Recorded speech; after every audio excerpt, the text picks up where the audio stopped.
오늘 본 말씀 베드로전서 5장 5절에서 7절의 말씀의 주제는 주의 있게 읽으셨으면 반복되는 단어가 겸손이란 말이에요. 겸손이란 뜻을 가진 명사가 한 번, 형용사가 한 번, 동사가 한 번 사용되고 있습니다. 사도 베드로는 5장 1절 4절까지 지난주에 제가 설교했습니다마는 양무리를 돌보는 목자로서 장로라는 것은 지금 우리의 장로랑 좀 다른 개념입니다. 영적 리더를 총칭하는 것이다 이렇게 볼 수 있는데요. 장로들에게 세 가지 권면을 하고 있습니다. 첫째, 자원함으로. 둘째, 기꺼이. 셋째, 본이 되어 양무리를 돌보라. 한마디로 말하면 장로는 겸손한 다스림으로 양무리를 섬기고, 그리고 장로의 권위에 대해서 양무리들은 겸손한 순종으로 반응할 때 그 교회는 견고해지고 강력해지고 그리고 불시험을 극복할 수 있습니다. 이것이 사도 베드로가 이해가는 바인 것입니다. 겸손한 다스림과 겸손한 순종이 결합되는 공동체, 그 공동체가 되어나가기를 간절히 소원합니다. 우리 번역상으로 5장 7절을 보시게 되면 너희 염려를 다 주께 맡기라 이렇게 하나의 독립적인 문장으로 되어 있고, 많은 영어 번역본을 보셔도 NIV를 비롯해 RSV 번역 등은 Cast all your anxiety on him because he cares for you 이렇게 말하면서 5장 7절 자체가 독립적인 하나의 센텐스를 이루고 있는데요. 실제 성경 원어는 5장 7절이 독립구문이 아닙니다. 분사구문이에요. 그렇기 때문에 여기에 모든 염려를 다 던지라 하고 명령형으로 되어 있는데 사실 이게 분사형이라는 것이죠.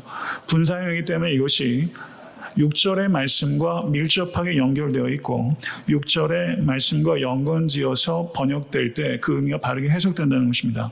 그렇다면 베드로전서 5장 6절의 말씀 한번 같이 한번 보도록 하겠습니다. 5장 6절 그러므로 하나님의 능하신 손 아래에서 겸손하라. 때가 되면 너희를 높이시리라. 그리고 7절은 분사구문이에요. 그럼 이 두 개가 어떻게 논리적으로 연결되는 것인가?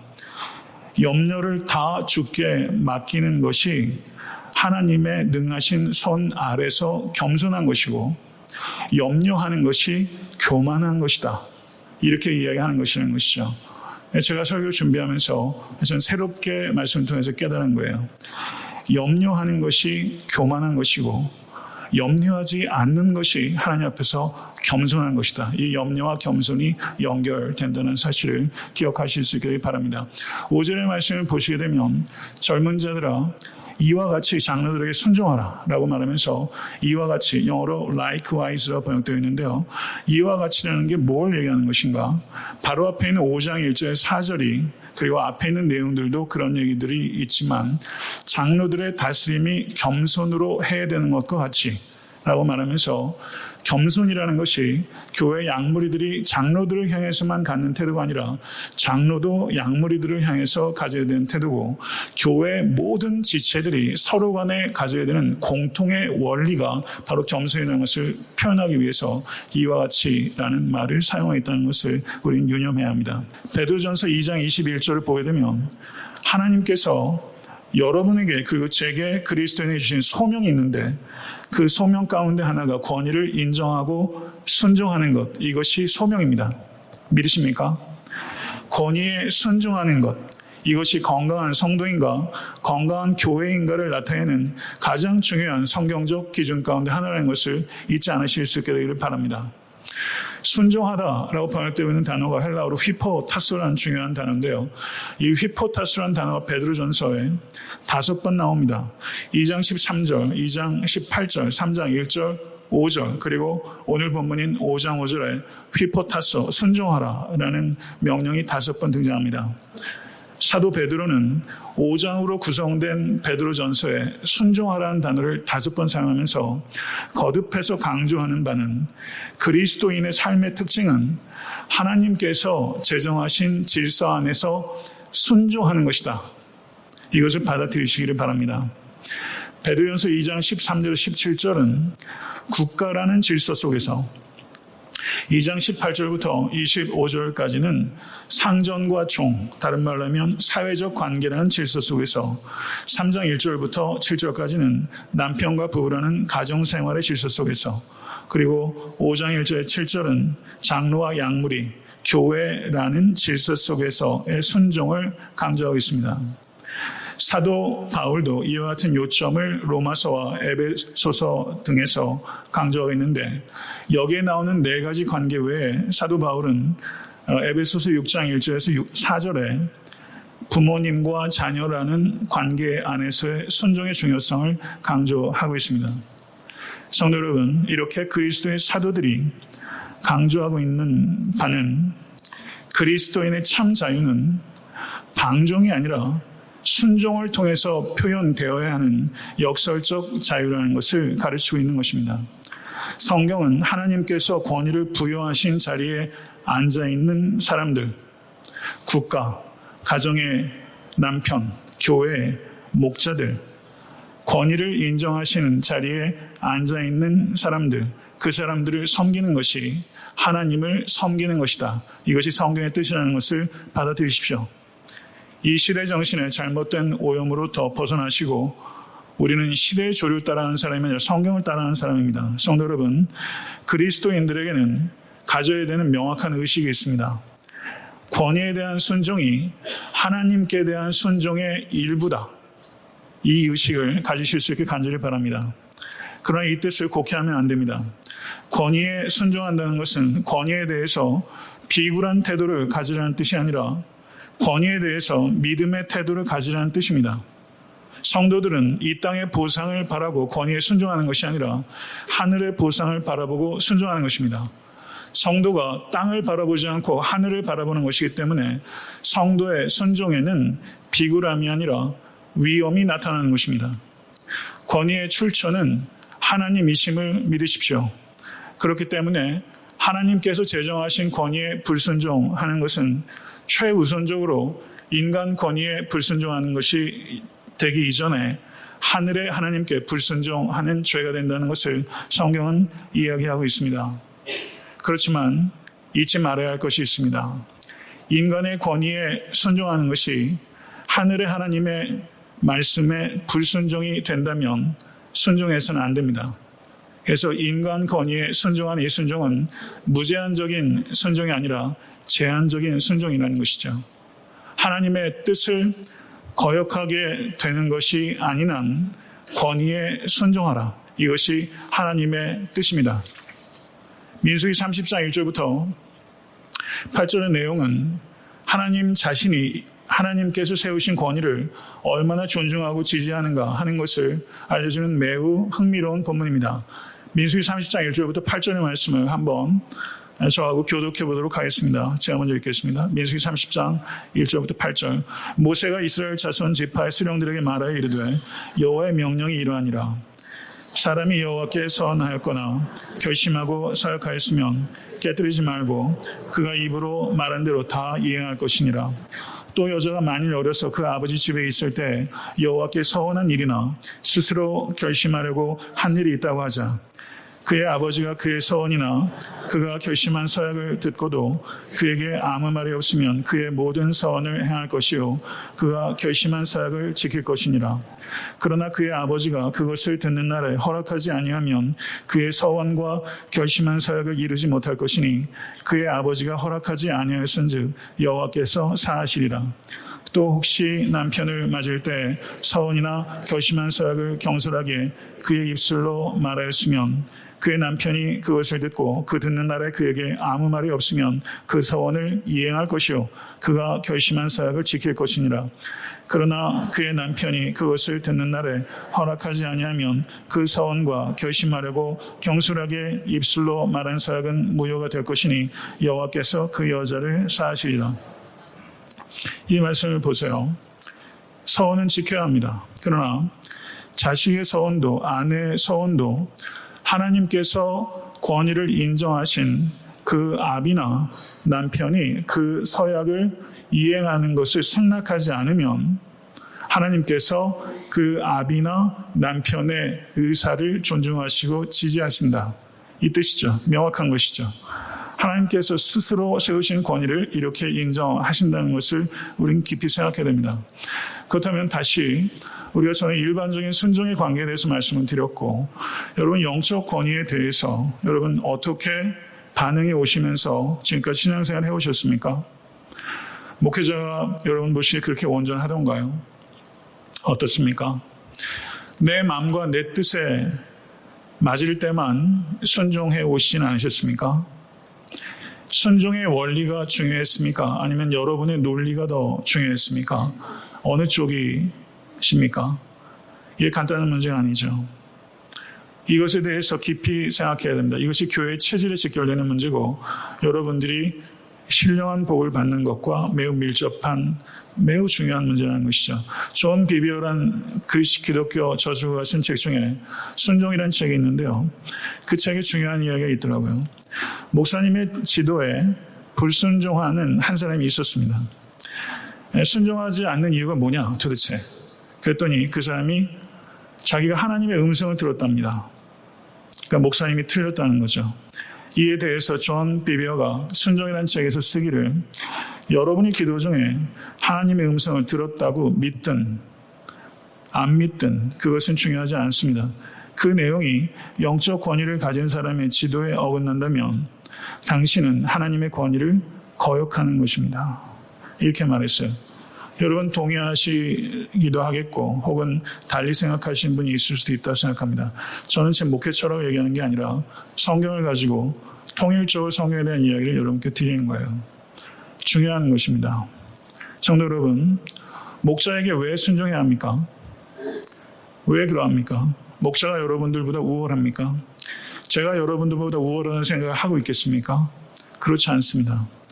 이 자리에 계신 여러분들께서, 특별히 연로하신 교회 어르신들 많이 계신데 제 부모님 같으신 분들이고 신앙적으로는 선배요.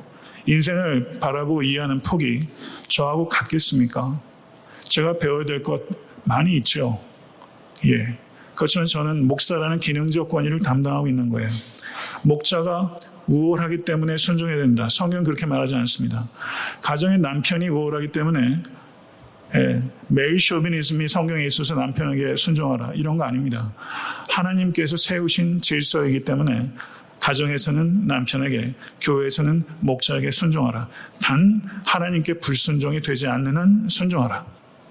그러면 여러분들, 목자가 혹은 목사가, 교회 장로들이 결정하는 일들이 효율적이지 못하면 어떡합니까? 의견을 제시하십시오. 토론하자고 하십시오. 그리고 경우에 따라서는 저에게라도 뜨겁게 논쟁하십시오. 그리고 논리를 가지고 얘기하십시오. 적어도 상식에 준하게 얘기하십시오. 그리고 여러분, 목자가 최종적으로 결정을 할 때, 그 결정이 여러분이 생각할 때 미흡하다 할지라도, 효율적이지 못한 부분이 있다 할지라도, 분명히 더 좋은 길이 있다 할지라도 그것이 비신앙적이거나 둘째, 부도덕한 것이 아니라면 목자의 최종적인 결정에 순종하는 것, 그게 교회가 되는 것이고, 그래야 가정도 되는 거예요. 성도 여러분, 이것을 깊이 생각하셔야 됩니다. 남편보다 뛰어난 아내들 많아요. 탁월한 부분이 여성에게 있어요. 예. 그리고 교회에서 목사보다 뛰어난 평신도 많습니다. 저 그거 잘 알아요. 그렇지만 부족한 가정, 그리고 부족한 목사임에도 불구하고 여러분들이 그것이 본질에 속한 문제가 아닐 때, 그것을 기꺼이 순종할 때, 그것이 목자가 더 나아질 수 있는 가장 좋은 길이다. 공동체가 사는 길이다. 이것에 대해서 여러분 깊이 생각하셔야 됩니다. 그것이 좋은 길입니다. 그뿐만 아니라 그것이 복받는 길입니다. 히브리서 13장 7절을 보게 되면 17절, 너희를 인도하는 자들에게 순종하고 복종하라. 중략하겠습니다. 제일 뒤에 보세요. 그렇지 않으면 너에게 유익이 없느니라. 아멘. 믿으십니까? 목자에게 순종하고 복종하십시오. 그럴 때 유익이 있을 것이다. 하나님의 말씀입니다. 두 번째, 염려를 다 맡기는 겸손입니다. 하나님의 능하신 손을 의지할 때 겸손할 수 있습니다. 구약성경 출애굽기 14장 3절에 모세와 백성에게 이르되 너희는 애굽 종되었던 집에서 나온 그날을 기념하여 유교병을 먹지 말라. 여호와께서 그 손의 권능으로 너희를 그곳에서 인도해 내셨음이니라. 구약에서 여호와의 능하신 선을 이야기할 때는 이스라엘 백성을 애굽의 압제에서 구원해 주시는 하나님의 손, 그것이 여호와 하나님의 능하신 손입니다. 그러나 신약의 성도들인 우리들에게 하나님의 능하신 손은 애굽의 압제가 아니라 죄와 사망의 압제로부터 구원해 주신 우리 주 예수 그리스도의 십자가에 피 묻은 못 박힌 손인 줄 믿습니다. 아멘. 성도 여러분, 마태복음 26장 33절에 사도 베드로는 모두 주를 버릴지라도 나는 결코 주를 버리지 않겠나이다. 거짓말 아니죠. 진심이에요. 뱃사람의 진심이에요. 투박한 진심이 여기 있어요. 그러나 베드로의 문제는요, 자기를 몰랐다는 문제가 있었던 거예요. 베드로는 교만했어요. 호언장담했어요. 교만으로 인해서 베드로는 나라까지 떨어져 본 사람이에요.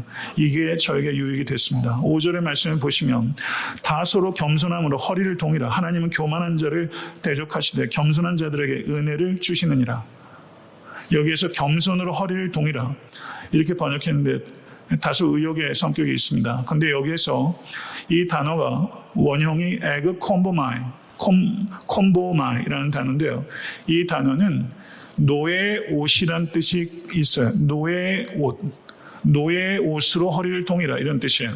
그럼 베드로가 에그 콤보마이라는 단어를 사용하면서 베드로가 뭘 생각했을까요? 요한복음 13장에서 예수께서 제자들의 발을 씻기기 위해서 겉옷을 벗으시고 무릎을 꿇으시고 그리고 허리춤에 수건을 묶으시고 제자들의 발을 씻기셨어요. 여러분, 허리춤에 수건 묶는 일이 여러분에게 흔해요? 안 그렇거든요. 그럴 일이 없잖아요. 허리춤에 수건을 묶는다는 건 예수께서 종이 되셔서 저를 가르치셨던 닥터 그룬너는 요한복음 13장을 너무나 시적으로 표현했어요. 창조주가 피조물 앞에 무릎을 꿇은 사건이다. 이렇게 표현하더라고요. 크리에이터 앞에 무릎을 꿇은 사건이다. 크리에이터가 수건을 허리춤에 메고 종의 모습으로 발을 씻겼다. 다 서로 겸손으로 허리를 동이라. 여러분, 올 한 해 살면서 하루 살면서 단 하루라도 내가 노예의 옷으로 허리를 동인다. 이런 의식을 가지고 여러분 사셨습니까? 교회에서 내가 노예의 옷으로 허리를 동인다. 수건을 허리춤에 묶고 피조세계 앞에 무릎을 꿇으셨던 예수처럼 여러분들 누군가 앞에서 무릎을 꿇는 심정으로 한 영혼을 씻고 섬기신 적이 있으십니까? 제가 목회를 하면서 여러분들께 과연 그렇게 하던가요? 성도 여러분, 물로 발을 씻으신 주님께서는 이제 곧 피로 죄를 씻으실 것입니다. 그래서 세족식은 그저 우리가 교회에서 수련회 때 하는 행사를 얘기하는 게 아니에요. 이것은 피로 죄를 씻으신 예수 그리스도의 십자가를 예시하는 상징이에요. 성도 여러분, 여러분 겸손하세요? 자기가 겸손하다고 생각하는 게 교만입니다. 우리 겸손하지 않습니다.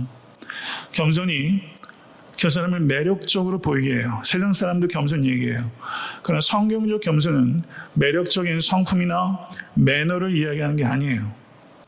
겸손이란 포장지를 가지고 잘 포장하는 사람들이 많이 있어요. 포장지 안에는 얼마나 흉악한 교만이 있는지 몰라요.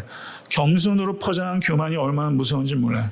교양이로 겸손하는 것, 그건 미천 금방 드러납니다. 겸손이 뭐예요?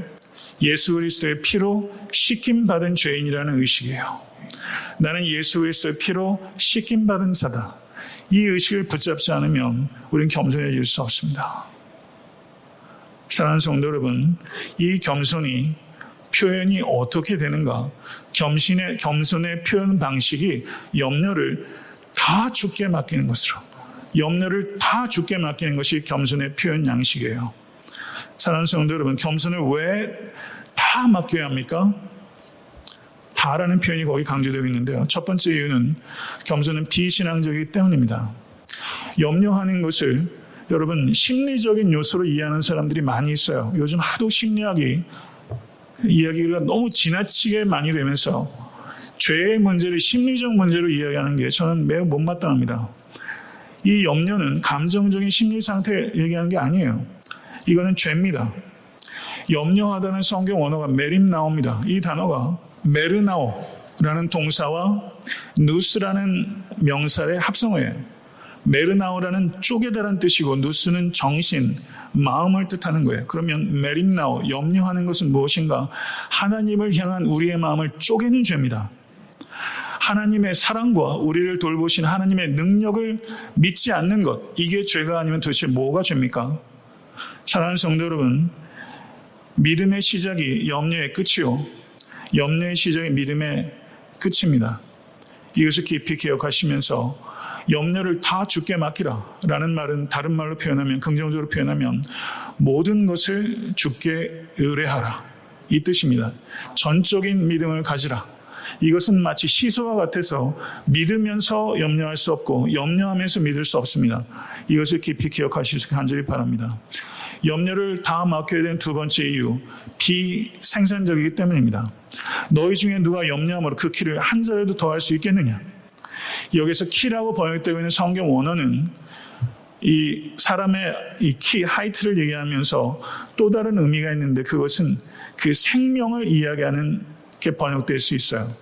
그래서 우리 한글 개역개정 번역에는 키라고 번역되고 있지만 우리말 번역이라 이런 데는 그 생명, 수명이라고 번역된다고 있습니다. 그런데 영어 번역을 보게 되면 NIV 번역에 Can anyone of you by worrying add a single hour to your life? 이렇게 번역하고 있어요.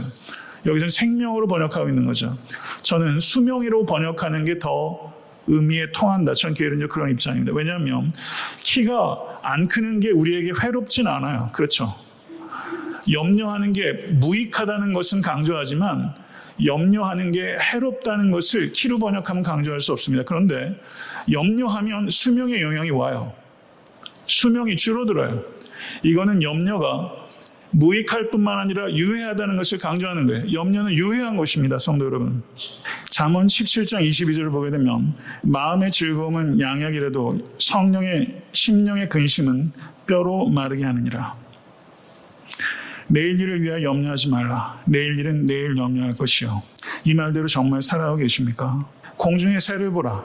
심지도 않고 거두지도 않고 창고에 모아 들이지도 아니하되 너희 천부께서 기르시나니 너희는 이것들보다 귀하지 아니하냐. 공중의 새와 들의 백합화.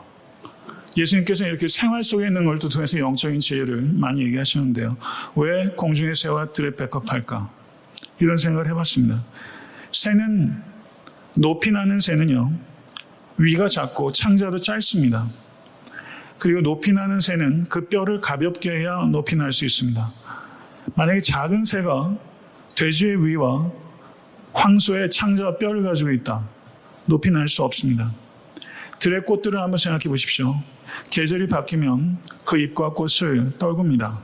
꽃이 흐드러지게 만개하는 아름다움도 있지만 꽃이 때에 따라 낙화하는 아름다움도 있어요. 심리학자 에리 프롬이 이런 말을 했습니다. 현대인들은 존재 양식을 버리고 소유 양식을 따라 살아가면서 인간은 진보가 아니라 퇴보의 길에 들어섰다. 이렇게 말했어요. 소유의 양식을 가지고 살아가느냐, 존재의 양식을 가지고 살아가느냐. 팔복에 예수께서 얘기하신 8가지 복은요, 프라이스 태그를 싹 바꿔버린 거예요. 백화점이 계절마다 그 디스플레이 하는 거 다 바꿉니다. 그러면 그때 들어가서 그 프라이스 태그를 다 붙이죠. 예수님께서 이 세상의 가격표를 싹 바꾸셨어요. 그게 팔복이에요. 가치가 달라요. 예수님은 존재에 관심을 가지시고 팔복은 다 존재의 양식이에요. 존재의 양식을 버리고 소유의 양식을 따라 살아가면 퇴보할 수밖에 없습니다. 이건 세상의 새 속의 심리학자도 하는 얘기예요. 사랑하는 성도 여러분, 새처럼 가볍게, 들꽃처럼 자유롭게 살아가는 존재에 집중하는 성도가 되실 때, 사랑하는 성도 여러분, 하나님께서 천부가 우리를 기르시고 우리를 돌보시는 줄을 믿습니다. 가볍게, 자유롭게 살아가십시오.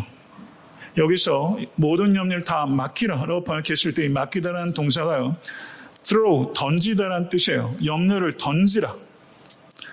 공을 한번 생각해 보세요. 염려 다 있으시죠? 여러분 지금 이미지를 그리세요. 염려를 공으로 만들어서 하나님께 냅다 던지는 거예요. 그리스도인의 성숙이 무엇인가? 침체를 겪지 않는 게 그리스도인의 성숙이 아닙니다. 침체를 겪지 않는 성도 없습니다. 성숙한 그리스도인은 영적 침체를 겪지 않는 사람이다. 아니에요.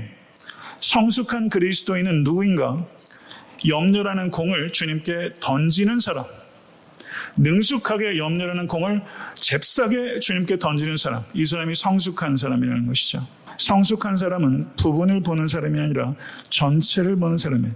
미숙과 성숙의 차이는 부분을 보느냐, 전체를 보느냐 하는 차이예요. 부분을 보는 사람은 열심을 내다가 종국에는 길을 잃어버립니다. 열심을 내다가 길을 잃어버려요. 교회에서도 이런 일들이 다반사예요. 부분을 보면서 열을 내요. 어떻게 해요? 전체를 봐야 해요.